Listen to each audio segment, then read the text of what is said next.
فرعون نے حضرت موسیٰ علیہ السلام کو شکست دینے کے لیے 70,000 جادوگروں کو بلوایا۔ فرعون نے ان جادوگروں کو کیوں بلوایا تھا اور ان جادوگروں نے کیسے حضرت موسیٰ علیہ السلام کے ساتھ مقابلہ کیا، ان جادوگروں کا انجام کیا ہوا، ان تمام سوالوں کے جوابات آج ہم آپ کو اس ویڈیو میں قرآن مجید کی آیات اور روایات کی روشنی میں بتائیں گے۔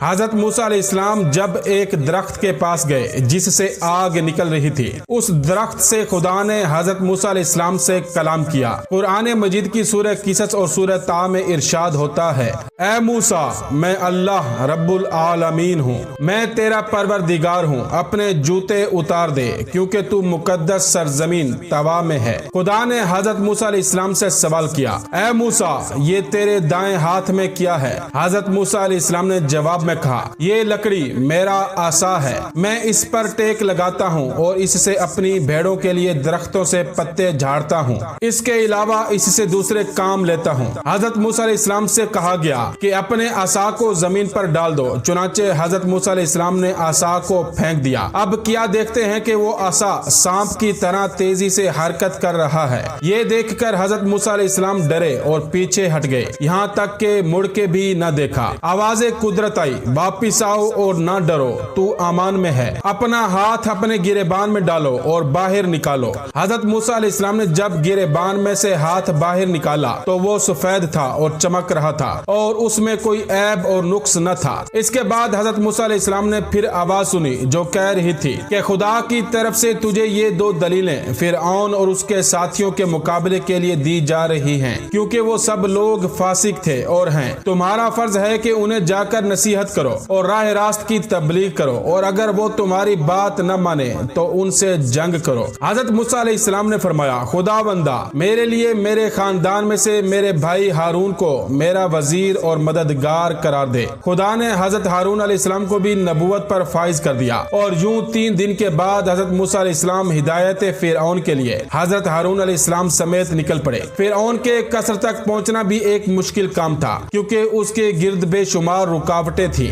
درندے اور اشجار وغیرہ۔ حضرت موسیٰ علیہ السلام اپنا عصا مارتے گئے، دروازے کھلتے گئے اور آپ داخل ہوتے گئے۔ نہ دربانوں کی ہمت پڑی کہ حضرت موسیٰ علیہ السلام کو روکیں، اور نہ شیروں اور دیگر درندوں سے ہو سکا کہ درمیان میں حائل ہوں۔ آخر الامر آپ فرعون کے قصر تک پہنچ گئے۔ جب آپ فرعون کے قصر کے دروازے تک پہنچے تو آپ نے ایک شخص کے ذریعے سے اندرون خانہ فرعون کو پیغام بھجوایا کہ میں دروازے پر آیا ہوا ہوں اور تیری ہدایت کے لیے آیا ہوں۔ ایک روایت میں ہے کہ یہ اطلاع ایک منہ چڑھے مسخرے نے اندر پہنچائی تھی، کیونکہ روب فرعون کی وجہ سے کسی درباری کو یہ ہمت نہ تھی کہ فرعون کی خدائی کے خلاف کسی کا پیغام اس تک پہنچائے۔ مسخرے نے اندر جا کر کہا کہ آج میں نے عجیب و غریب بات دیکھی ہے۔ فرعون نے پوچھا کہ تم نے کیا دیکھا ہے؟ مسخرے نے کہا کہ میں نے تیرے قصر کے دروازے پر 2 ایسے شخصوں کو دیکھا ہے جنہیں تیرے قصر تک پہنچنے میں نہ شیر درندے حائل ہو سکے اور نہ تیرے مضبوط دروازے حائل ہو سکے، اور وہ عجیب بات کہتا ہے۔ فرعون نے پوچھا وہ کیا کہتا ہے؟ مسخرے نے کہا کہ حضور، وہ آپ کو اللہ کہنے کی بجائے کسی دوسرے اللہ کا ذکر کرتا ہے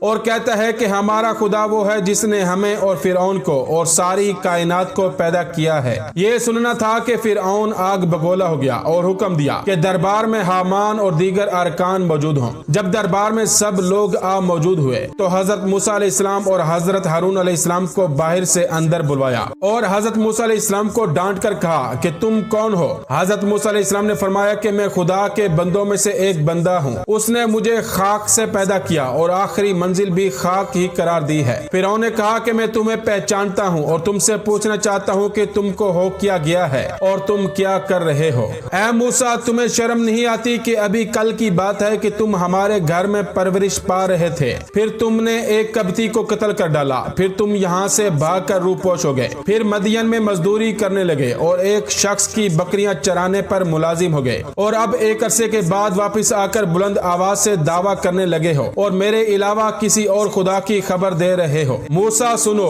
خیر اسی میں ہے کہ تم میری خدائی کو مان لو اور بہکی باتیں نہ کرو۔ حضرت موسیٰ علیہ السلام نے فرمایا کہ اے فرعون، ہوش کے ناخن لے، خدائی صرف خدا کے لیے زیبا ہے، اس کے علاوہ جو دعوی خدائی کرتا ہے وہ سخت غلطی پر ہے۔ اور اس کا انجام اچھا نہیں ہوگا اور وہ آخر الامر برباد ہو کر رہے گا۔ اور اے فرعون یہ بھی سن لے کہ میں نے پہلے ترک مصر تیرے ظلم کی وجہ سے کیا تھا، کیوں کر تو نے قبطی کی موت کی وجہ سے مجھے موت کے گھاٹ اتارنے کا فیصلہ کیا تھا، حالانکہ تیرا یہ فیصلہ بالکل غلط تھا، کیونکہ میں نے اس قبطی کو با ارادہ قتل نہیں کیا تھا بلکہ با ارادہ فتنے کو دور کرنے کے لیے مارا تھا، مگر وہ اتفاقاً مر گیا، لیکن تو نے اس کے عوض مجھے قتل کرنے کا فیصلہ کر دیا تھا۔ بہرحال میرے کہنے کا مطلب یہ ہے کہ میں یہاں سے روانہ ہو کر امان خدا میں چلا گیا اور مدین میں دن گزارتا رہا، یہاں تک کہ خداوند عالم نے مجھے درجہ نبوت پر فائز فرما کر مجھے حکم دیا کہ میں تیری ہدایت کروں، اور اے فرعون اسی مقصد کے لیے تیرے پاس آیا ہوں اور تجھ سے کہتا ہوں کہ وحدانیت کا اقرار کر، میری نبوت کو مان، بنی اسرائیل کو قید سے رہا کر دے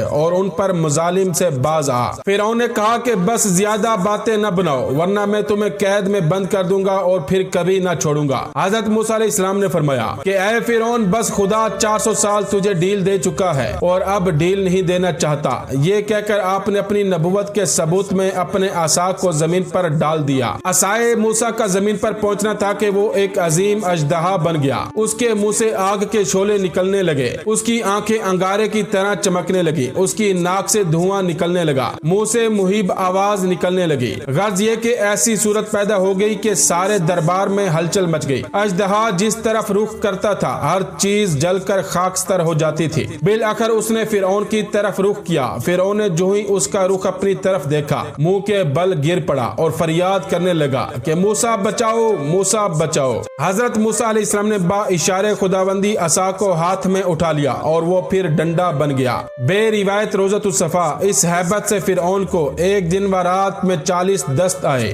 پھر حضرت موسیٰ علیہ السلام نے اپنی نبوت کے ثبوت میں ید بیضا دکھایا اور کہا کہ اے فرعون اگر تو میری ایک بات مان لے تو میں تیری زندگی کے لیے خدا سے 4 باتیں منوا لوں گا۔ اس نے پوچھا کہ تمہاری باتیں کیا ہیں؟ حضرت موسیٰ علیہ السلام نے فرمایا کہ ہماری بات تو یہ ہے کہ خدا کی وحدانیت کا اقرار کر اور اس کی عبادت کے لیے سر جھکا، اور 4 باتیں جو تیرے لیے ذکر کر رہا ہوں یہ ہیں: نمبر 1 تجھے ہمیشہ کے لیے جوانی مل جائے گی۔ نمبر 2 تجھے ایسی بادشاہی مل جائے گی جسے کوئی چھین نہ سکے گا۔ نمبر 3 تجھے ایسی تندرستی دے دی جائے گی جس کے قریب بیماری پھٹک نہ سکے گی۔ نمبر 4 تجھے جنت نصیب ہو جائے گی۔ فرعون نے حضرت موسیٰ علیہ السلام کے جواب میں کہا کہ میں تمہاری ان باتوں پر اہل رائے سے مشورہ کروں گا۔ چنانچہ اس نے اپنی بیوی آسیہ سے سب سے پہلے مشورہ کیا۔ انہوں نے کہا کہ کون عاقل ایسا ہوگا جو موسیٰ کی بتائی ہوئی نعمتوں سے روح گردانی کرے گا۔ اس کے بعد دیگر سرکاری عہدے داروں سے مشورہ کیا۔ انہوں نے کہا کہ اب کسی کے سامنے سر جھکانے کا کوئی مطلب نہیں، عرصہ دراز سے لوگ تیرے سامنے سر جھکاتے رہے ہیں، اب اگر تو نے کسی کے سامنے سر جھکا دیا تو یہ بہت بری بات ہوگی۔ اب رہ گیا حضرت موسیٰ علیہ السلام کا مذکورہ چیزوں کے متعلق وعدہ،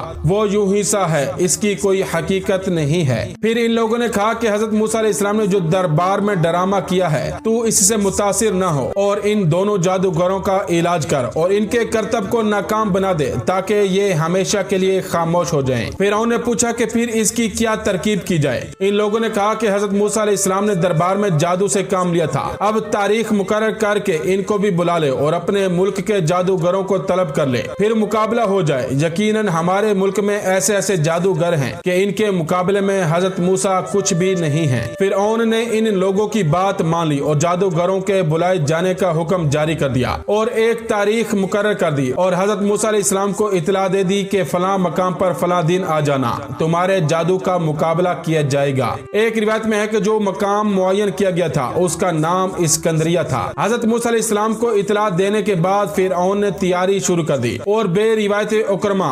70,000 جادوگر سارے ملک سے طلب کیے، پھر ان میں سے 1,000 منتخب کیے، پھر ان میں سے 80 کو منتخب کیا۔ ان جادوگروں نے کہا کہ ہم اس مہم میں موسیٰ پر یقیناً غالب آئیں گے۔ اے فرعون یہ بتا کہ اگر ہم غالب آ گئے تو ہمیں تیری طرف سے کیا ملے گا؟ فرعون نے کہا کہ ہم تم لوگوں کو سلطنت میں بڑے بڑے عہدوں پر فائز کریں گے۔ ایک روایت میں ہے کہ فرعون سے یہ باتیں ان 4 بڑے جادوگروں نے کی تھی جن کے نام یہ ہیں: سابور، آرور، حتوت، مصفا۔ ان لوگوں نے فرعون سے یہ بھی کہا کہ ہم ہر حال میں موسیٰ سے جیت جائیں گے، لیکن اے فرعون اگر ہمارے کرتب کامیاب نہ ہوئے تو پھر یہ سمجھ لینا کہ حضرت موسیٰ کا معاملہ خدائی معاملہ ہے۔ ابن عباس کا بیان ہے کہ فرعون نے